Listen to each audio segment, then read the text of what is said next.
Cheers! Cheers! Welcome to the podcast. Thank you. I'm so honored to be here. Today I have the pleasure of speaking with the Laura from Aurora, real estate agent at John Green Realtor, Laura Saltijeral. How are you, man? Oh, I'm on top of the world, Miranda. I have not seen you in 2.5 weeks. Only? 2.5 months. Okay, because I was going to say. Yeah, no, it's been 2.5 months, right? It's just nuts how the time flies. And that it's March of 2018. Yeah, I can't believe that either. I think one thing or one place we should start today is to talk about how hard it is when you're starting a new business to maintain your relationships. Because there's a lot of sacrifice that goes into starting your own business or your own hustle and shifting of priorities. And I don't think people talk about that enough. And then the feelings associated with that, like when you start saying no to social obligations or you stop seeing your friends as much as you used to. We used to see each other all the time. I feel like I saw you more when I lived in Virginia at this point. Isn't that the truth? No, that's definitely touches me deep because of my family, how involved I'm also, other than a realtor, real estate agent, I manage my sister's optical, Eyes of Chicago. So along with managing, learning a new trade in real estate. And before that, you went to school for real estate and worked full time. Yes. And had my sister down the street, my mom around the corner, and my brother on the other side of the street. Let's get real. And that's just your immediate family. Yes. The rest of your family is in 5 minutes driving distance. Yes. A lot of them. So we are close, and it's definitely hard to say no. And you have to learn to say no to be able to invest time in yourself and really allow yourself to grow. So I'm sorry, can you come back to the question? Yeah. So let's start with what sacrifices have you made in order to focus on your real estate business, because that's priority right now, right? Yes. My weekends, first of all. So I got into this thinking, okay, I'm going to be able to have a little bit more freedom, pick and choose my hours of work. But because I'm so passionate, it definitely consumes me.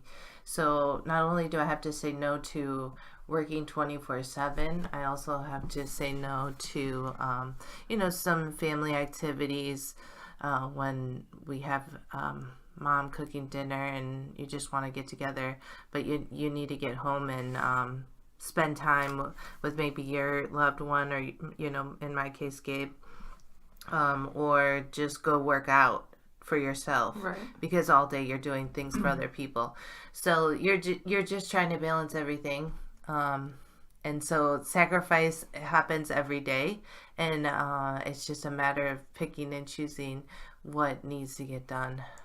Do you ever feel guilty about some of the choices you have to make? Like if you're choosing to go to yoga instead of do something with your family, or if you're choosing, maybe you and Gabe want to have date night, but it's also family dinner night. Is there guilt associated with that? Because I do. Oh, yes. All the time. I take a deep breath. Definitely. I feel guilty, but it was kind of cool and interesting you asked that today, because yesterday at yoga, when I was making excuses to not go, I said, I need to leave my one job and go do things for my other clients. But I said, no, Laura, you need to go to yoga. You need to go get your workout in, and everything will fall in its place. So sure enough, what hit me was the instructor said, you don't understand how this is a ripple effect.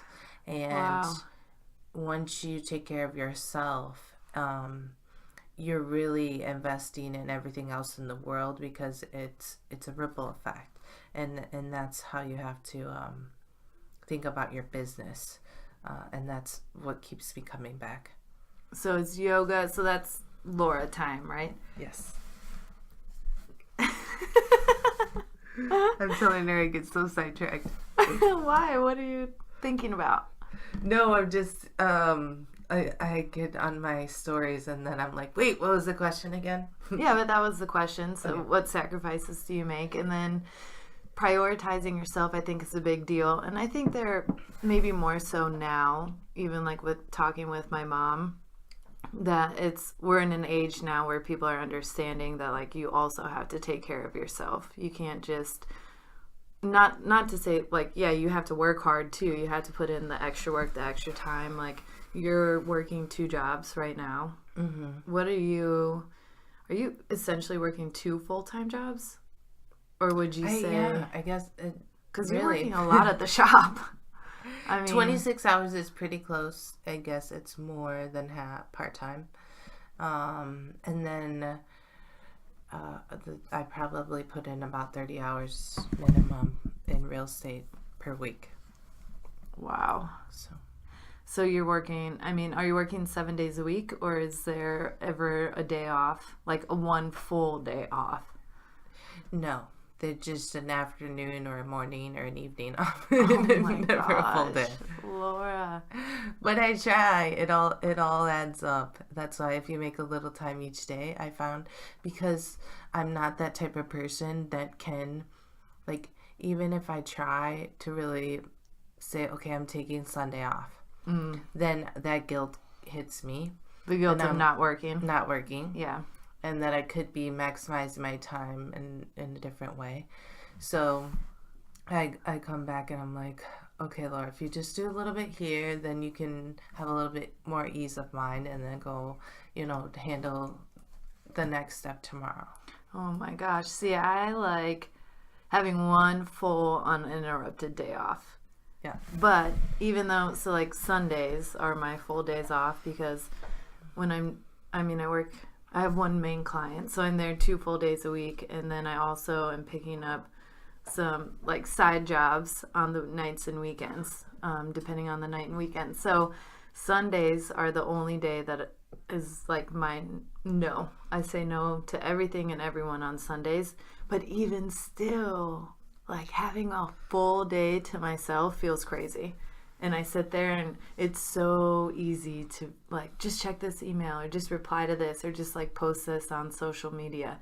But I try not to do it because I think it's like a 1-day vacation. And if I can do that every week, I mean, I work out like, but usually I'm hustling at the workout to get to work or to get to a networking event. So it's not like a retreat.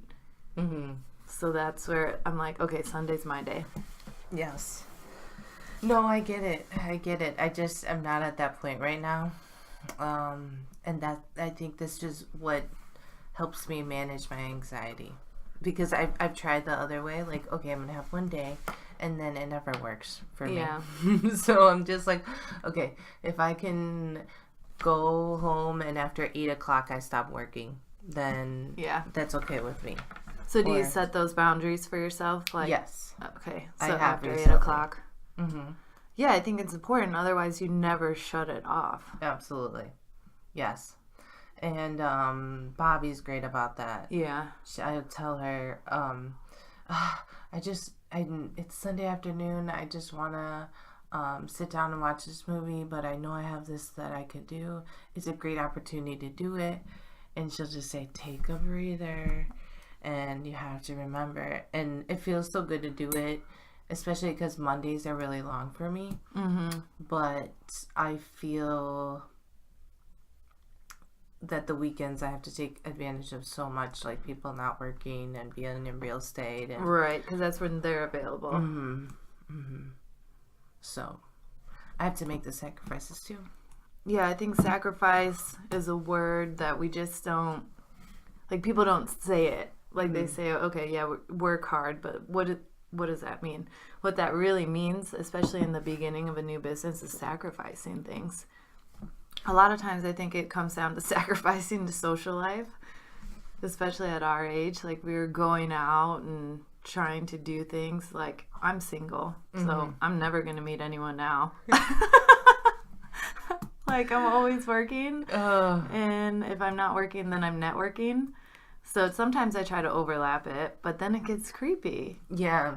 And that's like not a line I want to blur necessarily. No, that's definitely a fine line there, because you don't want people to take you a different way. I mean, right. That's a different... It's like a whole different ballgame. Yeah, whole different ballgame.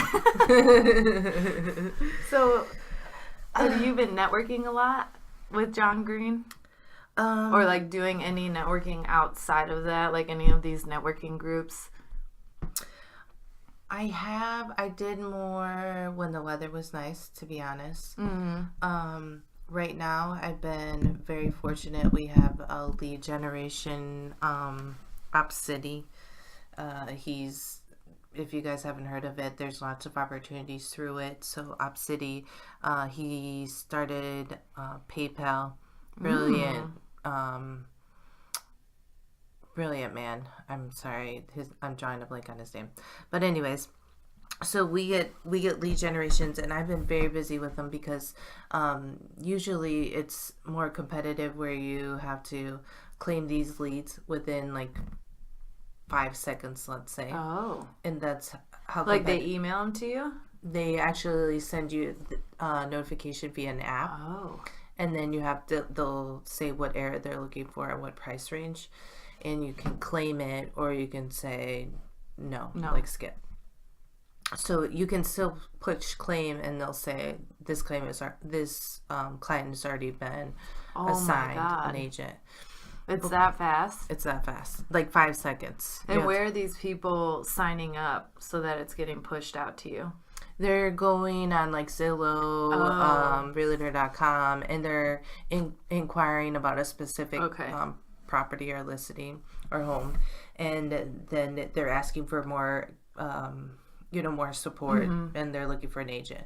So then, they then send it out to us, and it's kind of like a program that sent it out based on your rankings and your ratings and how the client gives feedback.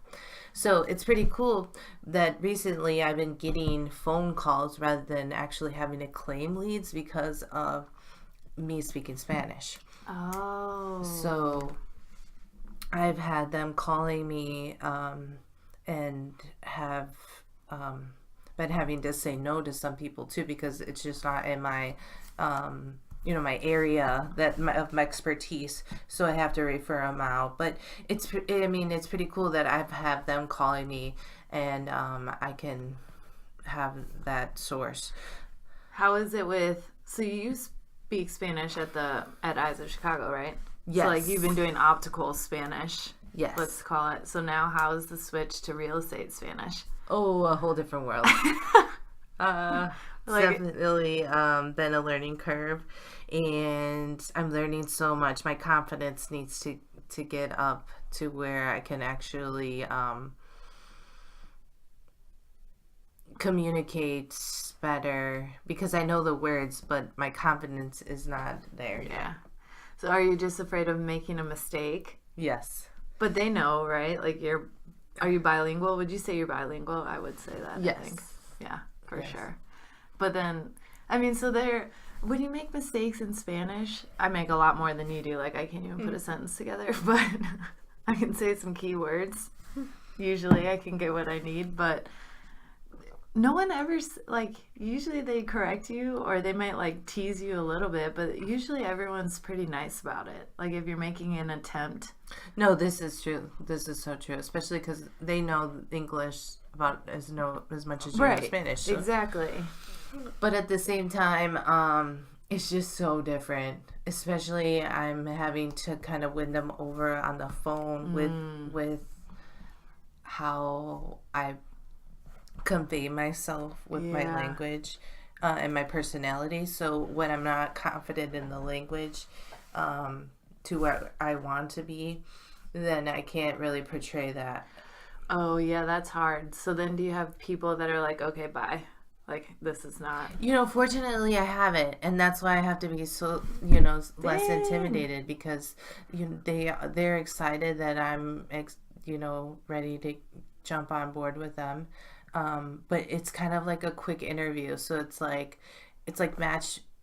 Match.com. I've never Really? actually done any of those, but if they're like trying to make a match where two personalities click, you're trying to portray that, but in a different language. It's very different. Where at Eyes of Chicago, I can do it with my body language. I can do it with my smile, with my eyes. People can feel your energy.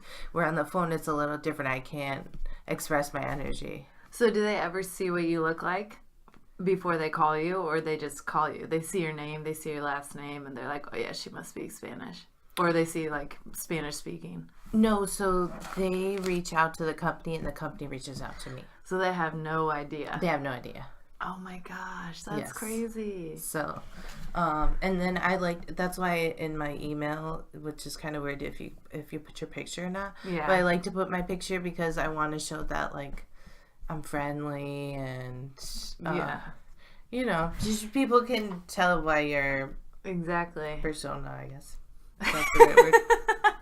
Yeah, but it's so weird. I've thought about putting my photo in my email too, like even as my in the Gmail account, you can see it. I don't know why that's on there. Anyway, so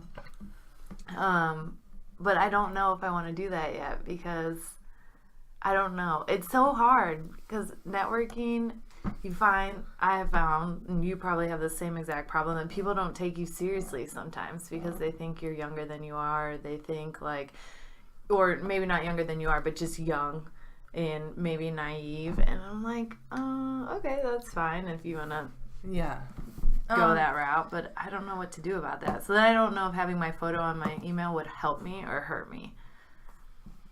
I don't think it could hurt you because you're so pretty. It's just helping us. Yes.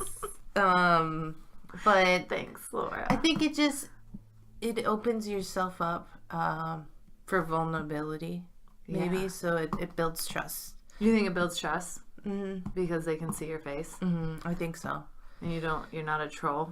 So yeah. You're like, this woman is gorgeous. She can sell my home. Yeah. I mean, I guess also too, I don't like meeting people like randomly on showings, like a blind date. Yeah, because I feel like they should send me their license, for safety reasons, but also because we're doing business. So if I'm sending a business email, I want them to know, how I carry myself and who I am. And also so that when we go out and meet, that they can put a face with the name. Oh, that's a good idea. So you have a photo of them too. Yes, I asked them to send me their license. Usually when I introduce myself and I say, I'm going to set you up with a search or whatnot and send them my information, that they can also do the same to me. Oh, yeah, that's interesting. I haven't thought it. Well, I guess most of the people I've been meeting with so far, I've met somewhere else, right now. Mm-hmm. So I don't know. It's just kind of weird because you're entering these homes by yourself with these people you don't know. Right. Oh, and that's like, it's so easy to forget it, but there's so many things that you really need to just be so cautious about. You're meeting somebody for the first time in a vacant home. It could be so crazy. Luckily there's so many things out there that and that we have with unlocking the houses that we can put like timers on when we walk into the house and things like that. So people have a general idea of like, Laura's going to be here. And this, if the timer goes off or doesn't go off or whatever. Yes. Then that's concerning. And I always take pictures of the license plate and I usually tell somebody where I'm going. That's good. Yeah. Wow. Yeah, I didn't think about that part. Yeah, I do that for you, especially, meeting new clients. Yeah. Because, You never know. The cool thing is you can always meet people like at the police station. Oh, really? Yeah. Not that you need to take it to that extreme. I just bring that up because Just in case anyone was wondering. yes, The police station is if a you're great doing networking hotspot. if you're doing exchanges on what's it called? Buku and Oh, or even like Craigslist or something. yes, Let It Go. And Craigslist, you can meet them at the police station, and we'll do the exchange in the lobby. Really? Mm-hmm. And do you have to call the police station? Nope, they encourage it. They put it on the next door. Oh, really? Website. I really like the Nextdoor app. Oh, me too. I don't take enough advantage of it though. I don't either, but I think that's how Mom found out about the handy guy. I'm pretty sure, but it seems so helpful. Oh, definitely. And I know people that have gotten clients from there, Mm-hmm. like just seeing a small business advertised, and then and that one guy was looking for a marketing person that you sent me. Oh, I yes. reach out to him too. So, yes. like, that's cool to just have this little community. Absolutely. So, do you utilize that at all? I haven't seen very many real estate agents, I don't think. I actually haven't. I have used the Facebook pages that they have. That's like the Aurora, what's happening in Aurora, what's happening in Joliet, or what's for sale. I have posted the listing I have in Joliet on there. It's awesome. It's awesome we have things like that. Yeah. But I think the big thing is I haven't dedicated time to it. I definitely am excited to have the money to build my team to be able to embrace all of the resources that are available to us, because I think that's a big thing with starting a small business is there's so many resources. Yeah. But there's not enough time to dedicate to those resources and utilize them to the fullest. And you have to prioritize Yes. because you don't have time. So you had to figure out. I think the number one thing is like figuring out where your target audience is. Yes. So for me, it's Facebook, but that's not something I use regularly. Like, I don't have the app on my phone. Mm-hmm. I have the Pages app because I manage people's Facebook pages, but I like Instagram.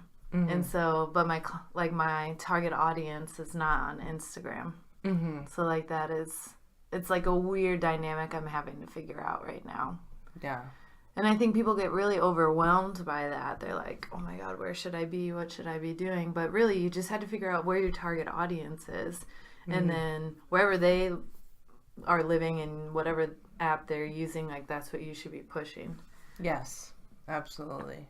Because, for example, we have, when we turn in our transactions forms, there's options for our finance team passes it on to our marketing team, and they will send out automatic, like, just went under contract, or just listed, under contract, recently sold, and then they'll put it in a radius of like 2 miles from where your property is.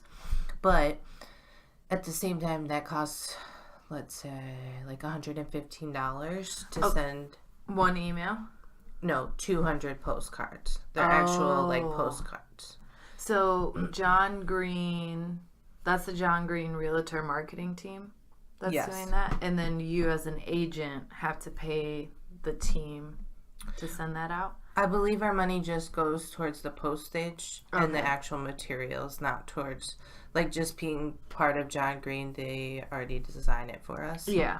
So that, I mean, because that's cheap to send out that many postcards, but so that's cool that they have their own like plan. Yeah, it's really helpful. And I mean, if you don't have the time to sign in or like, because what I found was much more beneficial to me was paying, I think it was $50, and I had I think it was 2 weeks, and it was Instagram and Facebook ad for one property, and it was $99. And they designed it for me, and then it ran for 2 weeks, both on Instagram and Facebook, like I said. But then I hit myself in the butt, Miranda, because I was like, shit, I could have called Miranda, and she probably could have done that for like... I could have done it. Oh, wait, so you what paid... the hell? Even if I paid that much and it could have gone to Miranda, what the hell was I thinking? But you paid $50 for them to design it, and then $100 for them to advertise it? The total cost, I believe, was $99. Oh, okay. That included the design and the 2-week advertising. Yeah. Yeah, I could do that for you. Yeah. I know. But it might be different because, I mean, it is all testing, like those social media ads, and it's all testing and like finding the target audience. So they might already have like the target audience locked in, or maybe they've already done the testing.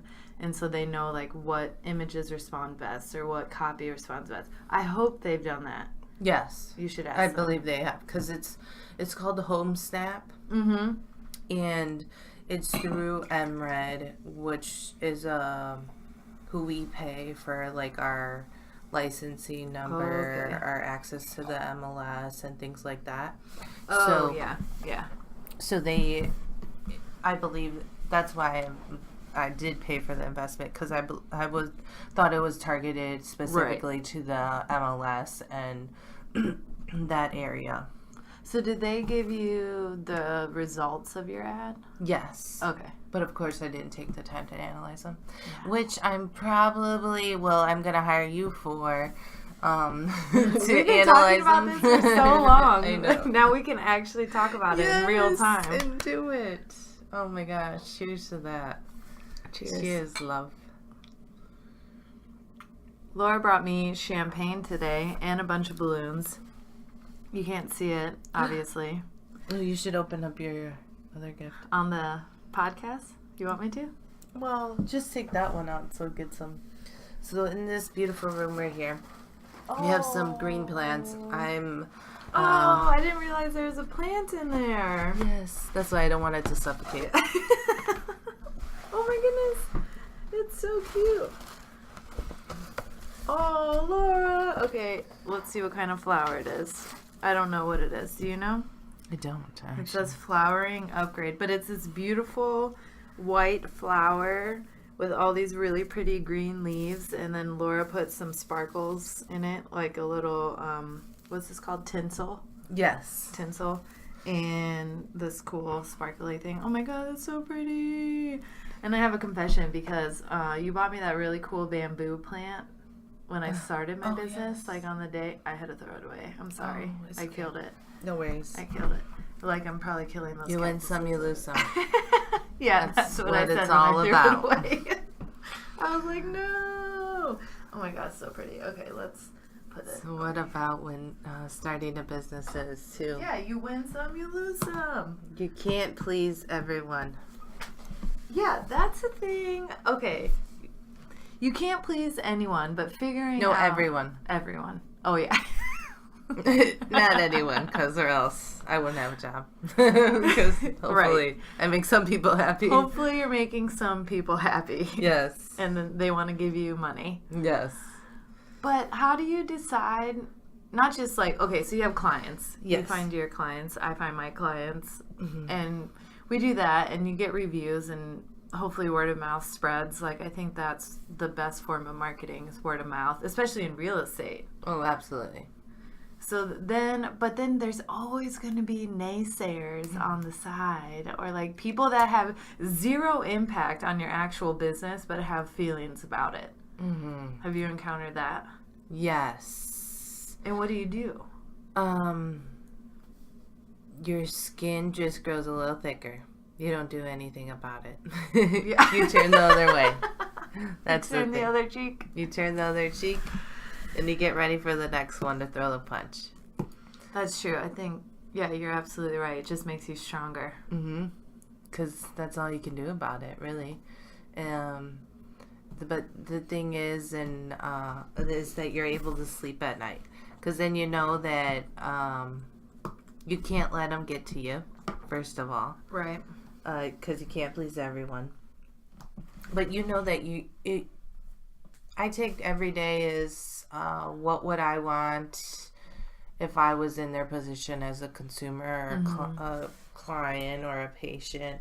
It's funny you say that because it was, I don't know if you guys know, it was just recently the full moon. Oh, yeah. And in I my went to business. that yoga class. Oh, yes. Good thing you were there. There's one happening next Friday.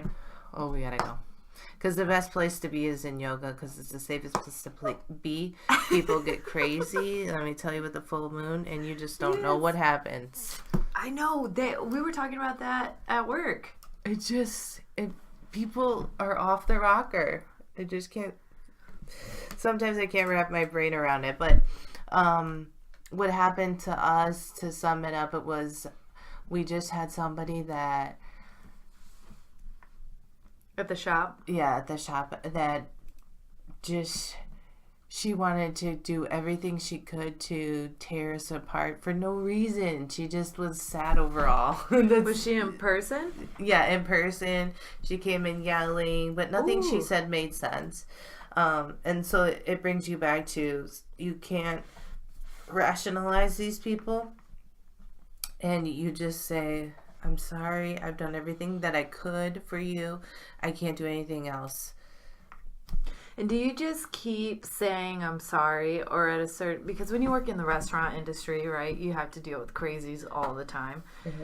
And yes, I do think from a customer service perspective, you had to say I'm sorry, like this is the best I can do right now. But at one point, are you like, you know what? I'm tired of this. Oh, when you have to mirror them. I don't think you have to be submissive. I learned that over the years. You don't have to keep saying I'm sorry. If they're talking to you loudly, you talk to them loudly. Oh, really? Mm-hmm. Does that work? Oh, yes. What do they do? I didn't think it would work. It's just like peacocks or like posture. Yeah, you're just like going back and forth, and they want somebody to kind of to butt heads with. Yeah. And then they're going to go their own way, or they're going to take a breather and be like, okay, we can talk rationally. It's funny. Oh they like do 180. That's crazy. Yep. That's hard to do. I guess in your instance, it's different than like a restaurant because you're dealing with so much. At a restaurant, there's so much else happening around you. You don't just have one table or one crazy client. Mm-hmm. Not that, I mean, you guys always have a line of clients at the shop too, mm-hmm. but that's interesting. I've never tried to mimic the behavior. Yes, that's it.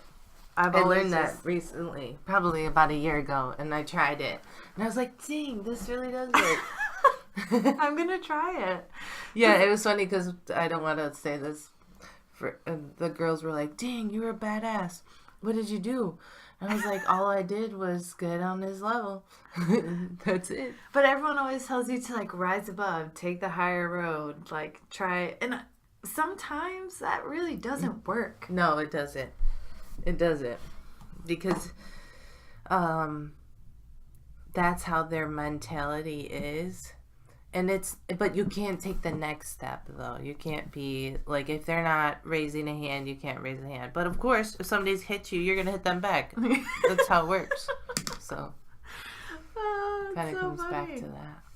Yeah, it does. I mean, it's so hard though because people, well, especially so when you work in the restaurant industry, like you have to deal with drunk people sometimes, and that I feel like is a place. I mean, drunk people are irrational. We know. Yes. We've never been drunk before. No. Never. But you're not reasoning with a rational person at that point. So then you have a choice to make. And I feel like I've taken one of two choices. Never to mimic them, but I either try to be really nice and diffuse the situation and just smile a lot. Or I'm like, nah, bro, we're not going to play this game today. The answer is no. Yes. And then depending on who's on the other side, like most of the time, either way I win because I'm competitive. I like to win. But also I work there and I'm sober. Yeah. So I don't have the same like drunk edge that these people do. Mm-hmm. Most people, I feel like I take the honesty route. So I'm just going to level with you. Like, dude, I think you're being crazy right now. Mm-hmm. I don't think the other bartender said that. Mm-hmm. So here are your options. Yes. No. There's definitely a time and place for everything. So, but it's cool that you've been through a lot of things and then you just know when to pull What that to card do. out. Yeah, exactly. So, I guess that's the biggest thing. And that's what starting a business is all about, is learning all the different scenarios and just being patient, that you're gonna learn it over time and you're not gonna have all the answers. Yeah. And that it's okay to ask people, and it's okay to tell people, that's a great question. I don't have an answer for you right now, but I'm gonna get an answer for you. So I've only learned that over time, I guess. So it's great for you had to be honest with people, because most people can see through the bullshit. Mm-hmm. And if they can't initially, like, if you're that good of a salesman that you can sell bullshit, eventually they will figure out that you don't really know what you're talking about. Like, so as long as you're honest up front, I think is a big thing. Especially for my clients too, because I'm going through a lot of the same things they are right now, where I'm like testing and learning and growing and trying to figure out like exactly what works and what doesn't. And,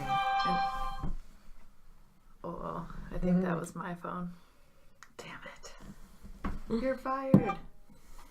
So I think that, like, the testing and the growing and being open about it and being relatable.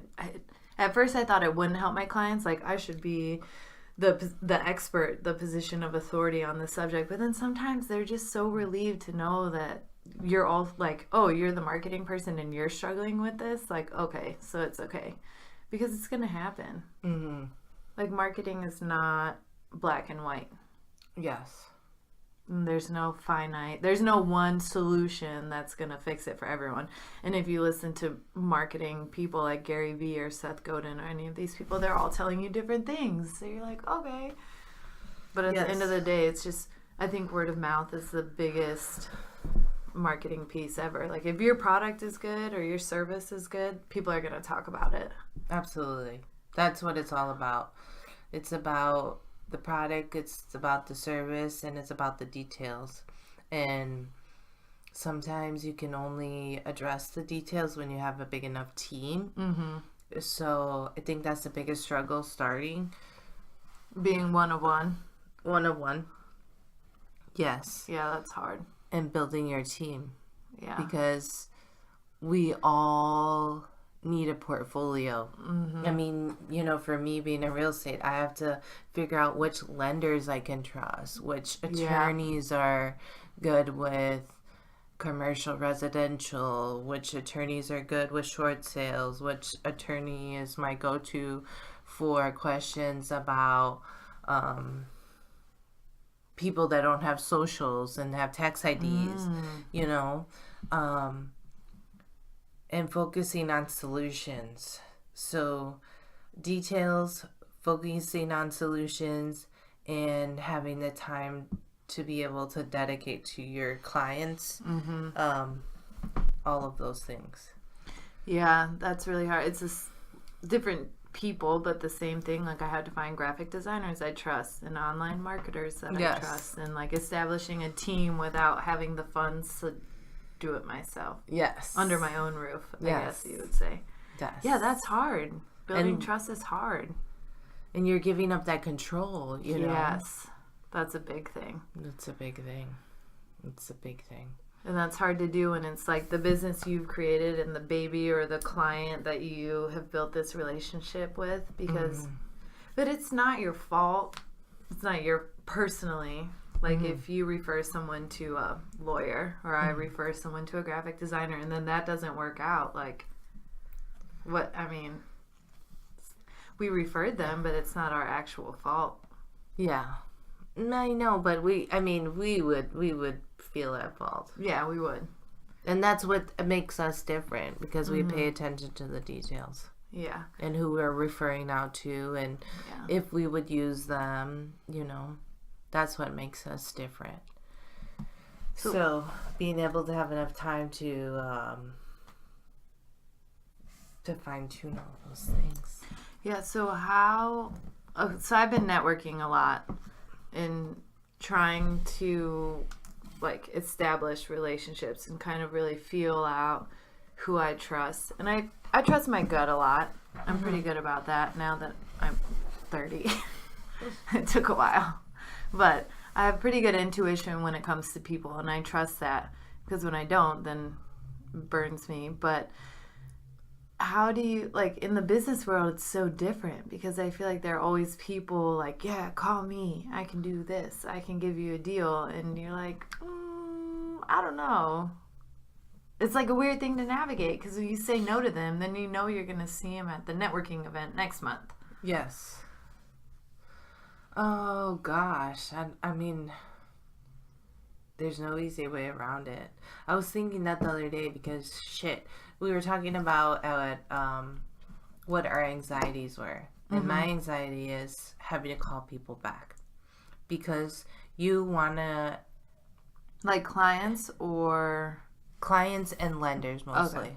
Like, because they're trying to reach out to you to say, oh, I can provide these services, and I mean, they're very valuable.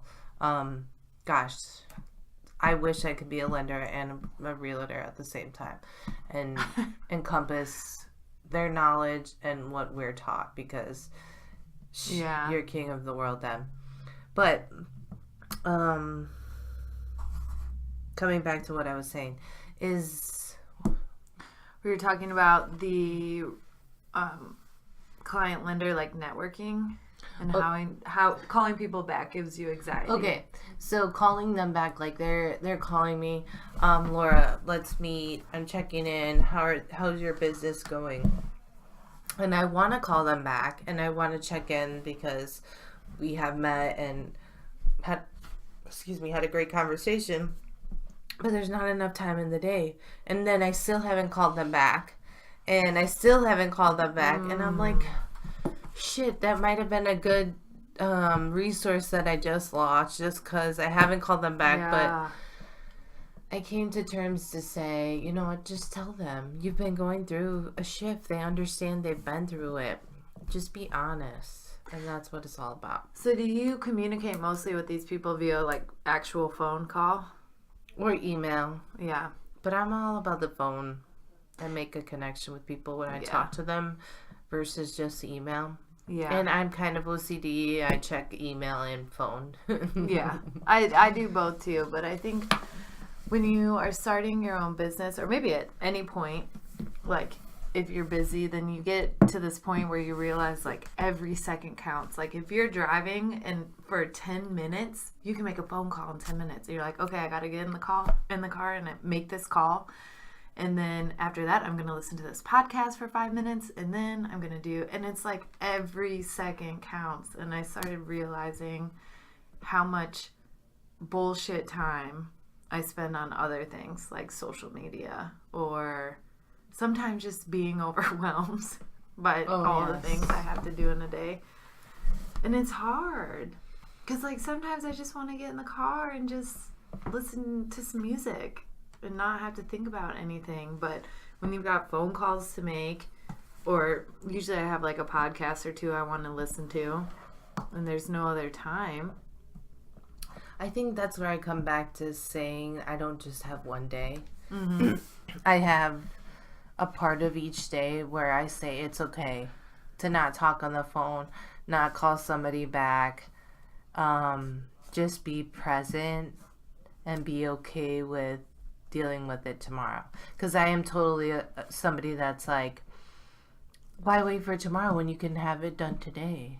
You know, kind of a person. I know. And I get very anxious if I don't. But that's why I had to be okay with working every day, but allocating a part of each day to myself, working out, to my honey, to my family, answering phone calls, And then also breaking those days up into weeks. I need to see my family every 1 week, every 2 weeks. I need to go see my aunt has dinners every Monday. Okay, right. I don't need to feel guilty every Monday because I don't go. Plan on I'm going to go once a month. Yeah.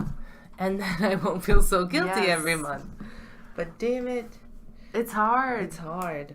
It is really. But I like your idea of planning. Like you're setting expectations every month. Like realistically. Yes. With yourself and your family. Like, no, I'm not going to be there every week. Mm-hmm. That's a fact. That's the same with my dad. Like, sure, I see him every week. And for a while before I started this, I was doing it once a week. But now it's like once a month. Mm-hmm. It's probably realistic. Yes. And then I try to call him in the meantime. Mm-hmm. And I try to see my sister once a week. Mm-hmm. Like, there are people that we prioritize, but we have not prioritized each other. No. At all. No, we haven't. But I think also what's kind of cool about us is that we know if we're giving any time to ourselves, that we're kind of giving time to each other. Yeah. Because I think we both, respect the process. And then, okay, if Laura has a night off, I would rather she go to yoga. Mm-hmm. If it's a choice, right? Oh, yeah. And it's always a choice between... Like today, it was like, they didn't have yoga any other time than 4:30. Oh. I was like, but we're going to start at 3:30. I don't really want to start later. Yeah. And I've been doing other things, so I was okay with it. Right. You know? Thank you for skipping yoga. But also, you have to think that, and I've always lived by... it's okay to take a different path every day. Yes. To see different results and see how the day goes and try different things out. Deal with your anxiety. Life. Yeah, it's never going to be the same every day. It's not. But pay attention to details. That's what makes people different. Right. When I was really trying to get over my anxiety about doing this, I was like, what am I going to focus on? What am I going to focus on? And everything that I came back to is that I feel good about details. If you pay attention to the details in your life, in your business, and how you treat people, how you treat your business, how you carry on day to day, if you pay attention to those details, it all comes together. It does. And then, so I'm so the opposite, because I'm always I like to focus on the end goal. The details are important to get to the end goal, but I like the big picture. So I understand that what I do on a daily basis is super important to reaching my big goals, but I like to focus on the end goals. And that's why creating a plan for me, just for my business, my own, on Mondays, I know that I release podcasts and I do all my social media scheduling on Mondays. And then Tuesdays I'm with a client, Wednesdays is client and networking, Fridays is podcast recording day. Because what better way to spend a Friday afternoon than to have some champagne or tequila and talk to a friend? This is amazing. Amazing. How many times did we cheers?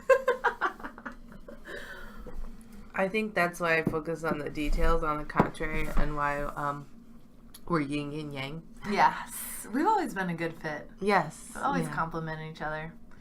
Oh, we didn't say this in the beginning. I was going to say this. We have known each other for 14 years. Since we were 16, right? See? 14 it's a beautiful thing. Years. That's nuts. That's wild. Oh, gosh. And I mean, when you think about, so we fit well together. We have a lot of similarities.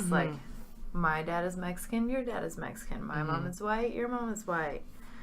Yes. And we grew up in that, I don't know. 2 streets apart from each other without even knowing. With Katie Murph in the middle. Yes. Gotta love it. You know what's so funny? Okay, we just had to talk about Katie Murph and their family, right? Shout out to Katie Murph. And Jamie Murph. So, Mama Murph comes to the shop yesterday. She gets her glasses, right? And I'm like, oh yeah, it's been so great. We're catching up. And then I said, it was so funny. I was cracking up about Jamie cutting and talking about his ears. Yeah. And she's like, what are you talking about? And she like gasped for air, and she's like, Jamie cut his hair? I was like, yes. It was like this big posting he made a big deal about. On Facebook, yeah. And of course, it was a joke that went way over my head, and she's like cracking Wait, up. I had no idea what that meant either. Yeah, okay. So you're not alone. Okay. It took some Googling, and then I was like, oh, he just cut his hair. He's just making a joke about his ears being lower than his hair, right? Yes. However that goes. I don't know how that goes. Yeah, it was over my head too. So Mama Murph's like, no way. She didn't We don't know? have Facebook, so I can't believe he didn't even send us that picture of it. So she's like, can you send it to me? And I brought her around the desk right away, and I said, come on, look at it. And she was just cracking up, so I sent it to her. But I forgot what we were talking about and how he It was very funny. We were talking about Katie Murphy in the between. we grew up 2 streets apart, and Mercer in between. we've been friends for 14 years. Yes. Oh, and so And we went to Ireland about this time. That's why. I don't think it was about this time. It was in February. Oh yeah, it was March. End of February and March, and then we went to Amsterdam. Yes. That's what we were saying. We were a good match because we've known each other for 14 years. 14 years. 14 years? 14 years. Do you know, so I've been reading a lot about the fact that it takes businesses 4 to 7 years to be successful, successful, and have longevity after that. Mm-hmm. So I'm like, 4 years ago, I was living in Virginia. I was in Virginia for 4 years, and it felt like a lifetime. Mm-hmm. So to tell me that my business is going to take 4 years, and it's only been 6 months. It's going to go so quick, though. It goes so quick. I'm coming up on my 1-year anniversary. Oh my gosh. Which I think is wild. So, shh, don't tell anybody. That is wild. And how long have you been at Eyes of Chicago? Even crazier. 8 years. And when do you think... Okay, so just so people have some background here. Your sister started an optical called Eyes of Chicago, which is... How would you explain it? For people who don't know what an optical is. It's an eyeglass shop. Yeah, eyeglass shop. We have doctors and that give you your... check the health of your eye, of course. So, like glaucoma, the nerves, ocular pressure, all that good stuff. But anyways, we also give you your eyeglass prescription, and then you have one of us beautiful ladies help you pick out glasses. But the cool thing is we all wear glasses, so we know what's important. We've tried out lenses. So it's a little bit different experience. We know that you have a lot of options out there in eye care. And it's a very personal experience when you go in there. Yes. Because you guys, I would say all of you are fashion-minded.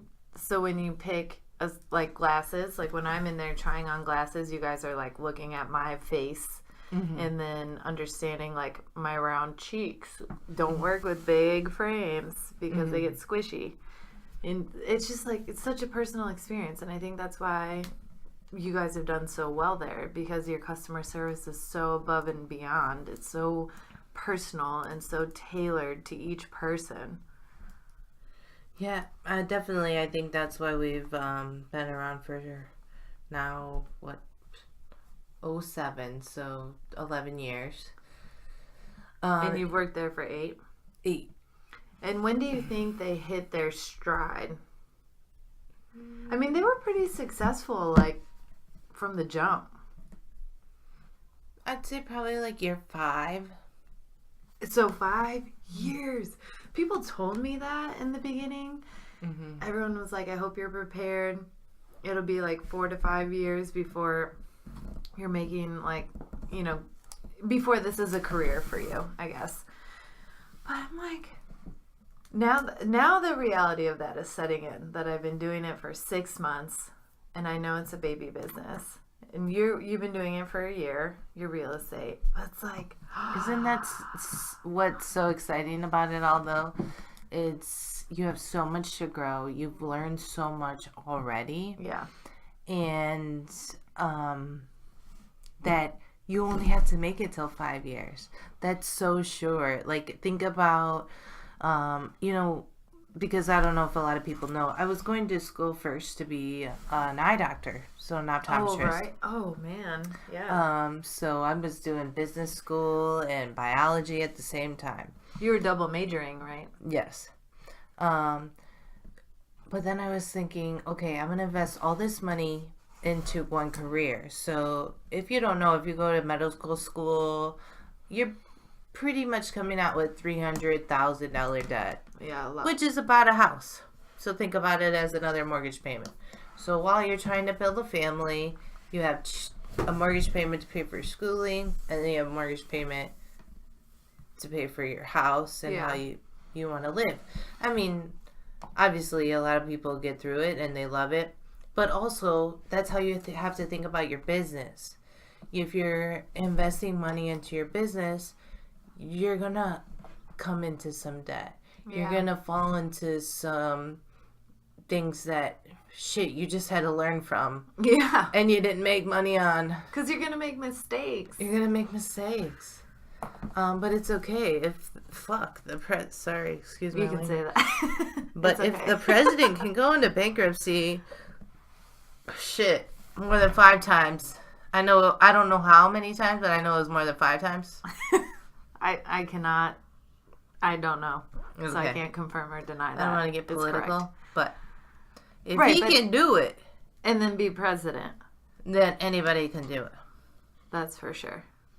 So it's an investment. it's an investment. You can't be scared. You gotta go for it. You gotta take the risk. You gotta put the time in that people don't want to do, just like they tell you. People don't say it because it doesn't happen. They say it because they've seen it happen. Or they've done it. Or they've done it. Or they've been through it and it sucked, but now I've reaped the benefits. Exactly. It's always going to suck in the beginning. Or else we wouldn't do it. Or else we wouldn't try. If we didn't hear a good result, if every time we heard that everyone failed and failed and failed and failed, I always come back to pretty cool thing. So for years and years and years, they didn't think you could get to the top of Mount Everest. Mm-hmm. Once they did, within a month, there was several people that was also able to get onto the top of Mount Everest. So until they knew it was possible, then did they try it? Oh. So that's how we have to remember. People didn't think it was possible, and then they thought it might be possible, and it actually is possible. So you have to keep fighting for it. You just have to keep going. Yeah, I think that's great. Before we end, that was a really good way to end it. But I just want to ask you, because we talked about this, what is one thing that you failed at recently? A failure that has, just a failure, not a big one or a small one, just something that you failed at. Because of what I chose, I failed, or because... Just something that didn't work out. You wanted it to work out and it didn't work out. Okay. So I had a real cool single mom that I was able to find her. We went on a long list of showings. Anyways, we went past the inspection, great inspection. I was so excited. I got emotionally involved thinking everything's going right. Then something happened within her family. She had to cancel the contract. So everything that I was betting on, everything that I had invested my time on, had just gone down the drain. But she was suffering something so much worse than I was. Yeah. Obviously, it was her family. Her aunt just recently was diagnosed with cancer, from my understanding. Oh my gosh. So she was gonna give her aunt the money for the surgery Rather than buy the house. So then, on the contrary, well, first, like, what did that teach you? What lesson did that teach you? Definitely know what could happen. What do you mean? You can't predict anything. But you know what could happen. Oh, like always being aware of your outcomes. Like, yeah, I see what you're saying. Like, it's possible she could back out of the contract. Like, again, I had a little thicker skin because of that circumstance. But when I just had this client that I'm working with, and his inspector was like, literally, don't buy it. Don't buy it. Well, he wasn't being aware of what his end use was, but he was doing everything he needed to for my client, which I was very happy for. And it definitely reiterated, okay, you're getting this property for these reasons at this price. Right.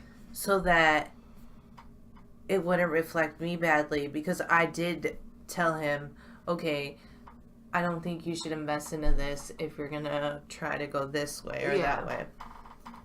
So I was a little uneasy at first on his reaction and the inspectors and how blunt he was being. But in the end, realizing how he's saving my ass. Yeah. Really. The inspector? Mm-hmm. So did the sale go through? It's going through. Oh, okay.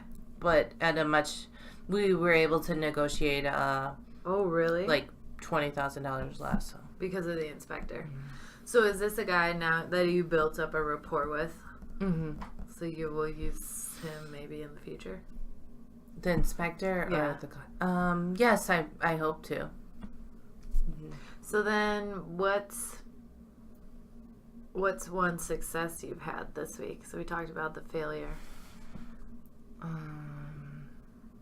Just like any small, big, personal, not personal. I guess the other success was in that same situation, like making him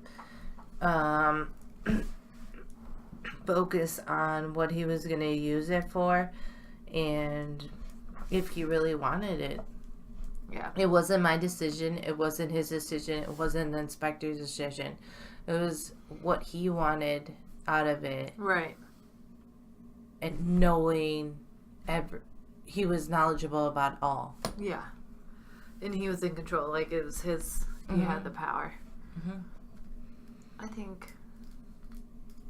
I think that's ultimately, like, the client has the power. Mm-hmm. And if the client doesn't know what they want, it's really hard as anyone on the other side, a real estate agent or a marketing consultant, to tell you what you want. Like, if you can't sit down and, like, be specific about what you want. Absolutely. And I think that comes back to a saying that you have to always present the solutions you have and reiterate, okay, is this the problem you're having? Well, we can do this, and this is, you're going to get this house, or you're not going to get this house, or you're going to have this help, or you're not, you know. Yeah. They have to decide ultimately. Like, the client has to decide. Yes. All right. Well, I think that's a good place to wrap it up. Thank you. Thank you, Miranda. Love you. I'm so excited for you. Dude, you're doing the amazing things. Okay. We're going to end it now.